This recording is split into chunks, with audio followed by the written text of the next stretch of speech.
सेवाजवार दोस्तों, आज हम छत्तीसगढ़ के दंतेवाड़ा जिले के एक ऐसी सच्चाई बताने जा रहे हैं जो शायद कभी आपको बड़े न्यूज चैनलों में नहीं दिखाई जाएगी। इसको रोहता को दे रहा हूँ, अडानी को दे रहा हूँ, अंबानी को दे रहा हूँ। ये किसी को देने का जगह नहीं है सर। ये कहानी है बेलाडीला की पहाड़ियों की।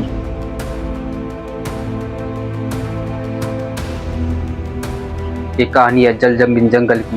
ये कहानी है डिपोजिट नंबर 4 की।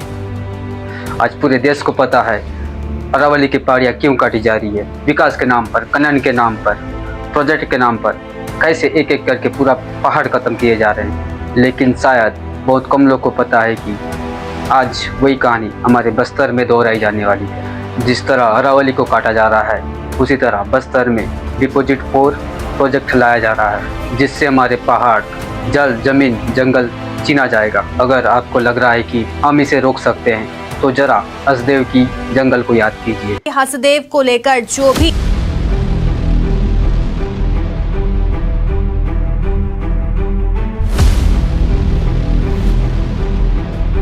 एक कंपनी के दबाव के कारण केते एक्सटेंशन को भी अनुमति दे दी गई।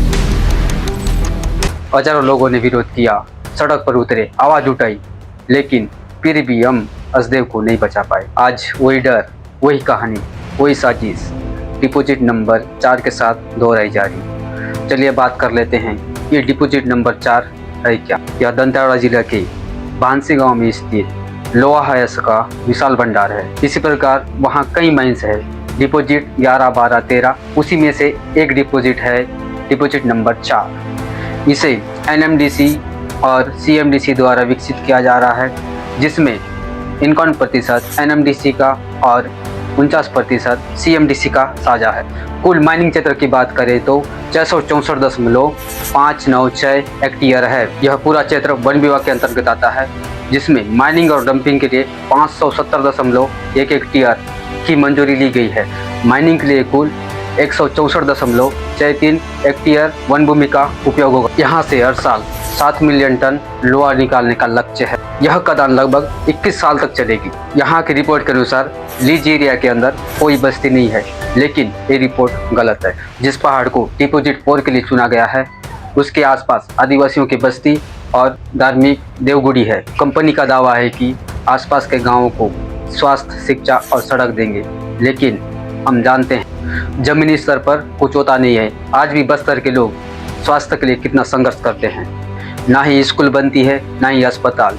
इससे स्थानीय लोगों को कोई फायदा नहीं। दंतेवाड़ा और यहाँ के पूरा इलाका 5वीं अनुसूचित क्षेत्र है। इसका सीधा मतलब यहाँ के जल, जमीन, जंगल का अधिकार आदिवासियों के पास है। बिना ग्राम सभा के अनुमति के बिना यहाँ कोई बड़ा प्रोजेक्ट नहीं आ सकता। इस इलाके में पैसा कानून और वन अधिकार लागू। यहाँ स्थानीय लोगों का आरोप है ग्राम सभा से सही तरीके से सहमति नहीं ली। कहीं जगह कागजों में फर्जी सहमति दिखाई गई और फैसला ऊपर बैठे अफसरों ने कर लिया। अगर आपको लगता है ये पहली बार हो रहा है तो जरा अपने पीछे देखिए। छत्तीसगढ़ के हसदेव अरण्य देश के घने जंगलों में से एक है। वहाँ भी कहा गया कोयला निकलेगा, रोजगार मिलेगी, विकास होगा, लेकिन हकीकत आज क्या है। जब लोगों ने कहा हमारी जमीन मत लो, हमारी सुनो, तो सरगुजा जैसे इलाकों में लाठीचार्ज हुआ।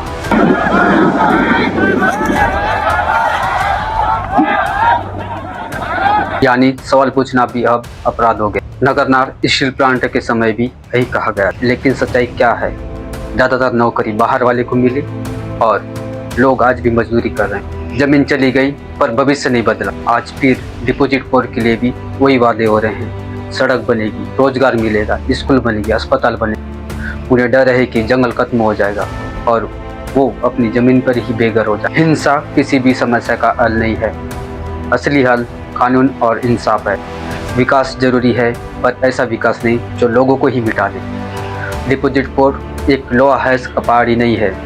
ये स्थानीय लोगों की जिंदगी है, उनकी संस्कृति है और आने वाले पीढ़ियों की भविष्य है। अगर आपको वीडियो अच्छी लगी तो इसे दूसरे तक जरूर पहुंचाएं। चैनल में नए हो तो इसे सब्सक्राइब करें और अपनी राय कमेंट में दें। धन्यवाद।